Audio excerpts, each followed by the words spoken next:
तो हम में और जानवरों में क्या फर्क है? सिर्फ लैंग्वेज का। हमारी लैंग्वेज बहुत इवॉल्व हो गई है। जो भी आप क्वेश्चन पूछते हो वो क्या है अगर एक लैंग्वेज नहीं है तो? जो भी आपके अंदर थॉट्स है वो क्या है अगर एक लैंग्वेज नहीं है तो? Without language how can there be thought? तो बंधन क्या है और मुक्ति क्या है? क्या वो 84 लाख योनियां बंधन है और ये मुक्ति है? अच्छा, मुक्ति की जरूरत पड़ किसको रही है? जो बंधन में है। मतलब कभी ये नहीं कहा गया किसी भी स्क्रिप्चर में कि जानवरों को मुक्ति की जरूरत है। क्या कहा गया? इंसान को जरूरत है। बात इंसान से ही तो करी जा रही है ना। फॉर एग्जाम्पल, जो इंसान जेल में है उसी को तो मुक्ति की जरूरत है। जो आजाद है वहां पर मुक्ति का सवाल कैसे उठेगा? तो इंसान को इतना ऊपर क्यों उठाते हैं? क्योंकि इस सवाल में यह भी इंप्लाइड है कि कहीं मैं उन घटिया योनियों में ना गिर जाऊं। वो योनियां घटिया नहीं है, बहुत बढ़िया है, कोई बुराई नहीं है उसमें। इस इल्यूजन से बाहर आ जाओ। और ये योनि कोई बहुत बढ़िया नहीं है, ये घटिया है, तभी इसको मुक्ति की जरूरत पड़ रही है। तो पूरे जो आपके फंडे हैं ना, जो आपकी अंडरस्टैंडिंग है, वो अपसाइड डाउन टर्न हो जाएगी जैसे ही आप उसको क्वेश्चन करोगे और बारीकी से समझने की कोशिश करोगे। ह्यूमंस में भी किसको मुक्ति की जरूरत है और किसको नहीं है? मैंने अभी कहा जानवरों को जरूरत नहीं है मुक्ति की। एक पंछी को मुक्ति की जरूरत है क्या? हाँ है, अगर इंसान ने उसको कैद कर लिया तो जानवरों को मुक्ति चाहिए किससे? इंसान से। जानवरों की लाइफ की सारी प्रॉब्लम की जो जड़ है आज की डेट में, जो भी इस प्लैनेट का जो पूरा इकोलॉजिकल सिस्टम है वो खराब हो रहा है, किसकी वजह से? जानवरों की वजह से, इंसानों की वजह से। तो इंसान को इतना ग्लोरीफाई क्यों करते हैं हम? ऐसा क्यों समझते हैं कि इंसान में कुछ स्पेशल है या कुछ बहुत ही कमाल का है, या हम सुपीरियर हैं बाकी सब इंफीरियर हैं? और कर्म क्या होता है और फल क्या होता है? ये कहानियां तो बहुत सुनी है आपने, बट कभी पूछा व्हाट इज कर्म? क्या जानवर कर्म करते हैं? जानवरों के कोई कर्म होते हैं? चाहे वो किसी को मार रहे हैं, चाहे वो मर रहे हैं, इज दैट कर्म? इस तरह से सोचो। कर्म का जो ग्राउंड होता है दैट इज मैं का भाव, मैं का thought is the ground of कर्म। ये मैं का थॉट होता है क्या जानवरों में? क्या वो अपनी भूख के लिए शिकार करते हैं? यानी नेचर का जो लॉ है, ये भूख कहां से आई? क्या उन्होंने पैदा करी, इकट्ठी करी कहीं से? या नेचर का ये लॉ है? तो नेचर के लॉ के अकॉर्डिंग भूख लगी, उसके अकॉर्डिंग उसकी बॉडी का एक स्ट्रक्चर है जिसके अकॉर्डिंग अपने आप शिकार होता है, वो करता नहीं है। और वो होने के बाद में जब भूख मिट जाती है तो वहीं पे वो रुक जाता है और उसके अंदर मैं की फीलिंग नहीं होती है, मैं का थॉट नहीं होता है। अगर होता तो वो एक का शिकार नहीं करता। अगर वो पावरफुल है जानवर तो वो 1000 का शिकार करता। क्यों? ताकि मुझे कल दोबारा शिकार ना करना पड़े। बट क्या जानवर ऐसा करते हैं? इसका मतलब क्या है? उनके अंदर अभी मैं का थॉट है ही नहीं, तो ग्रीड है ही नहीं, तो उनके लेवल पे कहीं कोई कर्म फल है ही नहीं। हम बेचारों को फल भुगतना पड़ रहा है। किसके कर्मों का?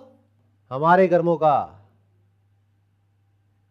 अब आपके फिर फंडे हिलेंगे सारे के सारे। क्यों? क्योंकि जिस लेवल से मैं बात कर रहा हूं, जिस लेवल से आप समझ रहे हो, उसमें जमीन आसमान का फर्क आ गया। मैं बात कर रहा हूं कलेक्टिव के पॉइंट ऑफ व्यू से, आप बार बार घूम फिर करके खुद पे आ जाते हो। मैं बकरे की तरह। क्यों? क्योंकि इसके बाहर हमको समझ ही नहीं आता है कुछ। क्या हो अगर मैं कहूं आपका कोई सेपरेट एग्जिस्टेंस है ही नहीं? सबसे पहले तो इस मैं को हटाओ, अगर कुछ भी समझना है तो हमको लाओ बीच में। हम जो करते हैं, हम मतलब इंसान ही करता है, जानवर कुछ नहीं करते हैं।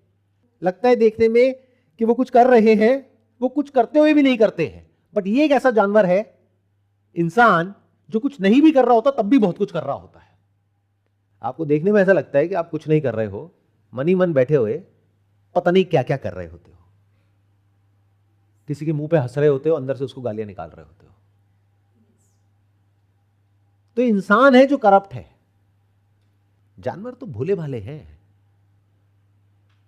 तो जानवरों के स्तर पे ना तो कभी कोई कर्म हुआ है ना कभी होगा। क्यों? क्योंकि कर्म क्या होता है? मैं के भाव से किया गया या नहीं किया गया, जो भी कुछ है वो सब कर्म है। सुना मैंने क्या कहा? सिर्फ वो नहीं जो आपने किया, जो नहीं भी किया, लेकिन मैं का भाव है ना पीछे, तो वो कर्म है। तो जो कर्म फल का बंधन है ये इस समझदार जानवर के लिए है, जिसको लगता है कि मैं तुझसे अलग हूं। और देखने में लग सकता है कि समझदारी है, बट इससे बड़ी बेवकूफी कुछ नहीं है। तो अगर एक इंसान चाहे भी तो कुछ अच्छा नहीं कर सकता, क्योंकि वो करता कैसे है, मैं ये हूं तो मुझे वो करना है जो इसके लिए सही है। दुनिया गई भाड़ में, तो हर कोई ऐसे एक्ट कर रहा है। इसीलिए तो इंसान की इतनी बुरी हालत है, देख नहीं पा रहे क्या? इतना कंफ्यूजन है, इतना कॉन्फ्लिक्ट है, घर के अंदर भी और बाहर भी, कंट्री के अंदर भी और बाहर भी, आपस में भी। किस लेवल पे कॉन्फ्लिक्ट नहीं है इंसान के इस पूरे स्ट्रक्चर में, मुझे ये समझा दो।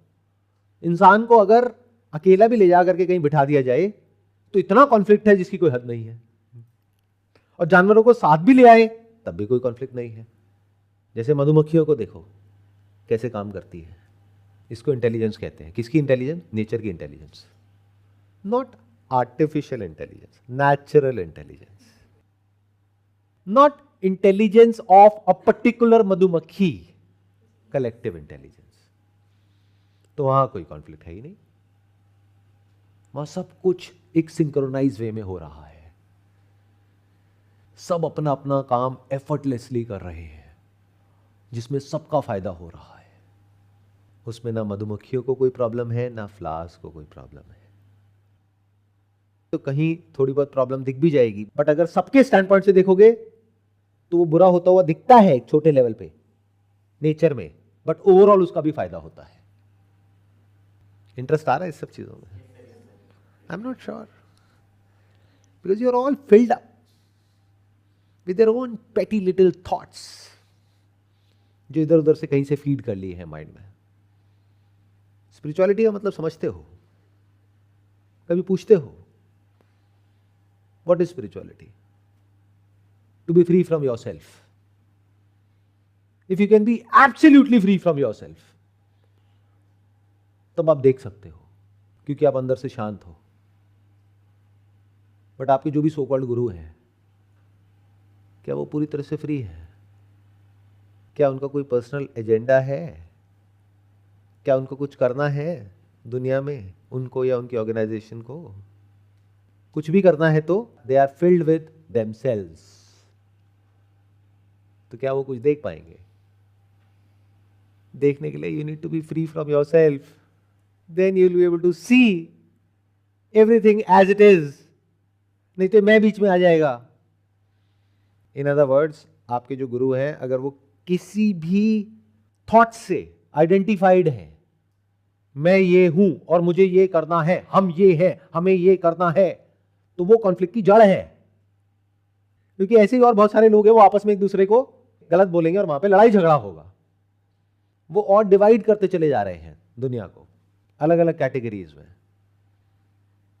बट अगर कोई इंसान है इस धरती पे जो पूरी तरीके से मैं से फ्री हो गया है, तो वो चीजें जैसी होती है वैसे वो देख लेता है, और बहुत आसानी से देख लेता है। उसके सामने सब कुछ जैसा होता है वैसा ही दिखता है। उसको पता है किस तरह की प्रॉब्लम के लिए किसको अप्रोच करना है। यानी प्रॉब्लम बायोलॉजिकल है तो ऐसे इंसान से नहीं पूछना है जो 12वीं फेल है, किसी ऐसे से पूछना है जिसने बायोलॉजी में एक्चुअली पढ़ाई कर रखी है। यानी अगर मेडिकल प्रॉब्लम है तो डॉक्टर से पूछना है ना। तो आपका ये जो पूरा कॉन्सेप्ट है प्रारब्ध कर्म, संचित कर्म, ये पूरा का पूरा कोलैप्स कर जाएगा जैसे इसको देखोगे, क्वेश्चन करोगे। लेकिन सर वहां पर तो ये लिखा हुआ है, उसका क्या मतलब है? चलो उसका मतलब समझते हैं। मैंने क्या कहा, कर्म क्या होता है? जो भी मैं के थॉट के साथ में किया गया है या नहीं किया गया है, सोचा गया है, वो कर्म है। एक होता है जो आप सोचते हो, एक होता है जो आप बोलते हो, एक होता है जो आप करते हो। करना इज नॉट इंपॉर्टेंट। अभी हमने देख लिया जानवरों के केस में, वो सब कुछ करते हैं लेकिन कर्म नहीं होता है। क्यों? क्योंकि सोचना नहीं है। बोलते हैं लेकिन कोई कर्म नहीं है। जानवर आपस में बोलते हैं लेकिन कोई कर्म नहीं है। क्यों? सोच नहीं है ना। सोच है भी तो ये नहीं है कि मैं ये हूं। तो कर्म मतलब क्या? थॉट जिसके सेंटर में मैं है। That is the essence of कर्म। तो बचपन से आज तक जो भी आपने किया वो आपका संचित कर्म है, वही प्रारब्ध है। मतलब क्या, जब आप 6 महीने के थे तब आपने जो किया, क्या वो आपका संचित कर्म है? क्या वो प्रारब्ध है? या जब मां के पेट में थे, या उससे पहले, क्या आपको ऐसा लगता है कि आप किसी और योनि में थे? और इस पे एक बहुत बड़ा क्वेश्चन मार्क है, अगर उससे पहले आप किसी और योनि में थे तो scientifically it is not possible. In other words, आप थे तो क्या थे उन 84 लाख योनियों में से? मछली थे, पंछी थे, सांप थे, बिच्छू थे, चींटी थे, एकदम से इंसान बन गए। मतलब जो हमारी डीएनए की अंडरस्टैंडिंग है, साइंटिफिक जो भी अंडरस्टैंडिंग है, वो सबको बाईपास करके एकदम से मछली मरी, उसमें से कुछ निकला, और एकदम से कहीं कोई आदमी औरत कुछ कर रहे हैं शादी के बाद में, जो करते हैं, कहीं पहले भी करते हैं, तो वहां पर एकदम से आप प्रकट हो गए। क्या कमाल की कहानी है, इसके ऊपर मूवी बन सकती है। बट अगर आप इन कहानियों में जीने लग जाओ तो बढ़िया है आपके लिए, जियो, कौन मना कर रहा है। एक आई थी ना मूवी, एक मूवी में एक आदमी मरने के बाद मक्खी बन जाता है। तो ये भी बहुत बड़ा क्वेश्चन मार्क है कि जो भी आपने किया इस जन्म में, उसके अकॉर्डिंग कौन सी योनि मिलेगी आपको। क्योंकि मैंने क्या कहा, ये मैटर नहीं करता कि आप बॉडी के लेवल पे क्या कर रहे हो, अपने अंदर क्या कर रहे हो। अंदर आप क्या करते हो वो आप सबको पता है, मुझे बताने की जरूरत नहीं है। और सिर्फ आप नहीं, जो भी आपके सो कॉल्ड आइडल हैं वो भी। यकीन ना हो तो अब तो ऐसे ऐसे चिप्स बनते चले जा रहे हैं जो आपकी ब्रेन में लग जाएंगे और आपके थॉट को रीड कर लेंगे। तो अगर वो चिप लग जाए आपकी ब्रेन में और वो नेटफ्लिक्स पे और अमेजॉन प्राइम पे ब्रॉडकास्ट हो जाए, कितना मजा आएगा, कितना मजा आ जाएगा। सोचो, ब्लॉकबस्टर। कि एक इंसान है अपने पति के साथ या पत्नी के साथ में, सोच कुछ और रहा है। सोचो, सारा कुछ हिल जाएगा, एकदम से पूरा स्ट्रक्चर ही हिल जाएगा।